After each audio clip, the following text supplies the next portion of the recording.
the questions. Security, I missed the presentation from our brother from the Rural District Councils Association. We were trying to brief the Honorable Minister for the day. RDC. My brother mentions that you have a challenge of people who are recycling plants, and the structures are pretty much the same. Allow me to ask, where is Tungogara? My apologies. Shurubi. Perfect. All right. So, I have a theory. You can tell me if it's true or not. And the theory is the people who have been working within that district are very few, and they are the same people, and there's no cross-pollination of ideas from persons who are coming from other regions. And that's why that will happen. And I want to go further and say there are very high chances that those people are not qualified to actually do that. Here the training institutions are here, we have a poly as well. The training institutions, what they've done is to equip students and candidates with the minimum skills to at least compose space and put a design together, and then obviously detail it for class admission. Where you see some stagnation, these are people who don't even research. They don't look at what other areas are doing, and they're just happy to sell plans. Whoever comes through, where's your site plan, place it there, and just solve. Those are the other things which the SI is coming to address. In that, we want to insist on competence in a very high level of delivery. And the minimum requirement from the statutory board's point of view is the educational qualification. That's the starting point. Yes, there are people who say, we've had these presentations, I've been practicing for 30 years. What stopped you from going to the local institution? We have 15 universities in the country right now. We spoke about 5 offering architecture with 2 polytechnics. Surely someone can go and improve their qualifications there. So it's a pity, it's an area that is hugely underserviced by professionals, which we intend to change. We have our second round of mop-up exercise on registration, which is currently running. The first group, there are 120 thereabouts, we have registered. And these lists are already available. We'll check with the secretariat if they are here, and they can be distributed as of today. But if that doesn't happen, this coming week we now have all your addresses and your details, they will be coming through. So now we want your area to improve. We want more players to come in, and naturally your architectural environment will improve.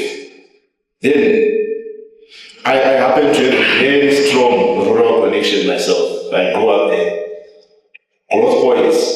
You spoke about plants which are recycled. Ever since I was young, we have that mesh box of a shop. Go to any Zaka, go in Caesar, go in any direction, you see that. The question is it fit for purpose, or that's what we were too lazy to think and to just reissue it and then transfer?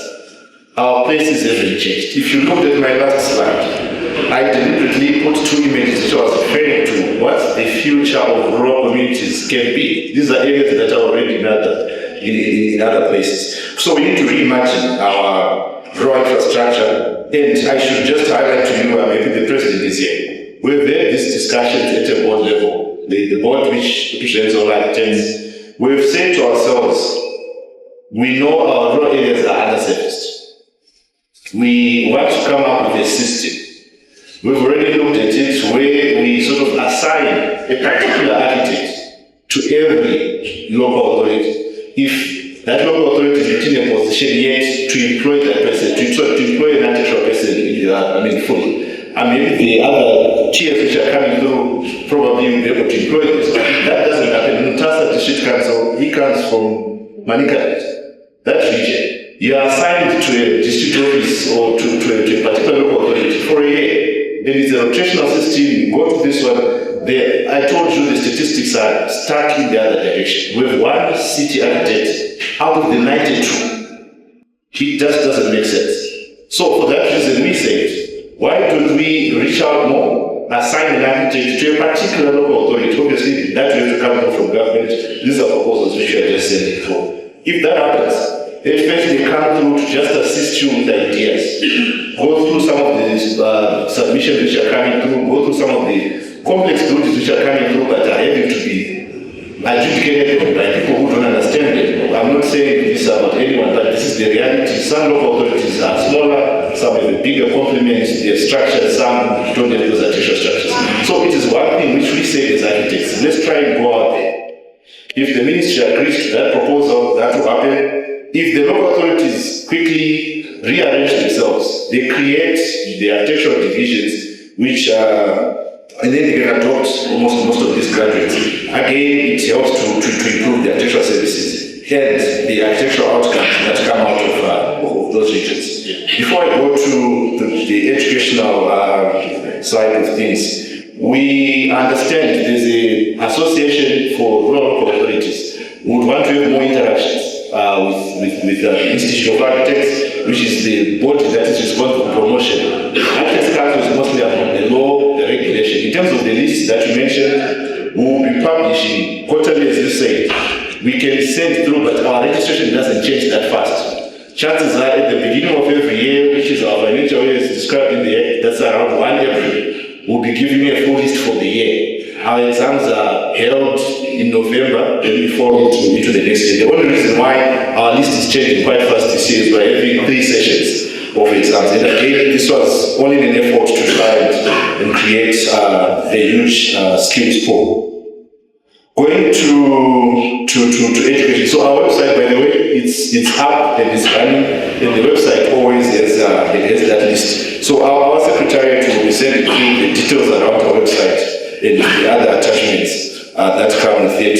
That's the architects list, the technologists, technicians, and everyone. And the SI, if I should, in case I don't get a chance again, the SI became law in May 2025. We took time to say, let's allow people to register, but that law is already in effect. And we already now have a new list of registered professionals, and we intend to enforce going forward. What we waited for was to have this conference. We talk to each other, we explain what is where, and then we move as a unit. We didn't want to surprise you and asking where is this coming from your research. I'll go to the educational side.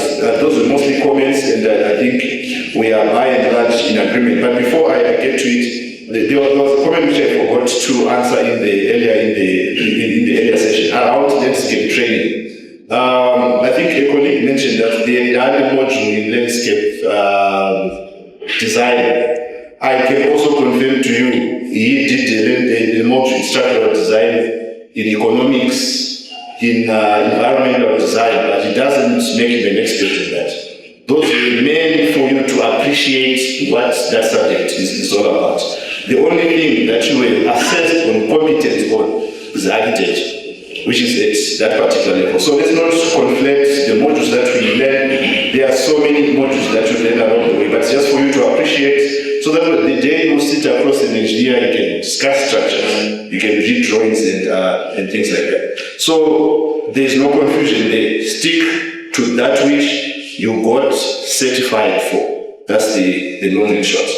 On the educational front, I will not go through all the points that you mentioned, but there's just one which I want to add on. Educational institutions, in terms of research, it is our mandate as the Institute of Architects as well to promote education in the country. And for a very long time, we've been lacking in that regard. It is my hope that as we research our profession, and then we should have more interaction between the mother body and the educational institutions.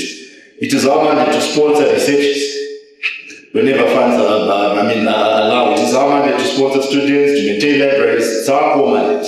And I think that interaction needs to be, you can see the body is increased.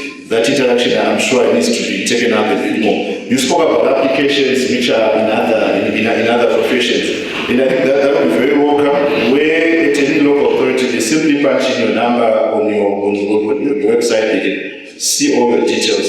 If we can develop that would be most welcome, especially in this digital age. The discussions around the African city, in case people are getting angry, we would rather, I think it would be good to have this discussion next March. We have our annual conference. I think it will be an ideal topic to explore a bit more. If you attended the last conference, you may remember the presentation around by the landscape architect who was asking what's an African city, where do we have our cows? I mean, when he was giving that example. But long and short, you were saying what city works for us.